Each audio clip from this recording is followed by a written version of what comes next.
Welcome to another WudPal tutorial. In this tutorial, we'll cover what's involved in setting up your WudPal store. After registering, click on Go to Vendor Dashboard. Click on Settings, and you will be taken to your store page.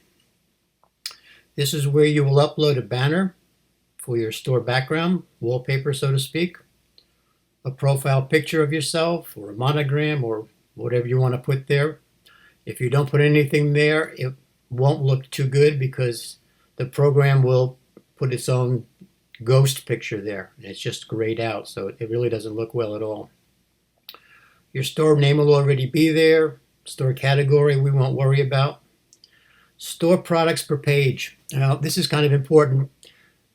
Each store sets up so that there are 3 projects per row. So I strongly suggest that you put the number of projects per page as a multiple of 3. So either 3, 6, 9, 12, and so on and so forth. I went with 6. Other people go with 9. I like to keep the store pictures a lot less populated than the home pages or the shop all products pages. But this is where you change the number of projects per page. Your location information, should you desire to put it there. I just basically stayed with the city and the state, and I do not have my phone number on my website, because I don't really want people calling me all the time. Setting terms and conditions I don't really believe is applicable, nor is vacation and vacation messages, since it's a virtual website and you don't need to be there to do any shipping or anything, so no reason to take a vacation. You're always on vacation. And then finally, if you want to add some wonderful information about yourself, just go ahead and go at it. Have fun. And then the most important thing, again, is update your settings when you're finished. The next thing I want to talk about, which we skipped when we did our store setup, is payment. Payment has nothing to do with what the buyers do when they check out of the store and buy your product. It's how you get paid. And there are 3 ways that will happen, or could happen. Number 1, as your products are sold, they're put into your WudPal store account, and then you can manually request withdrawal at any time you like from that account via PayPal or to your banking account if you put in your banking information.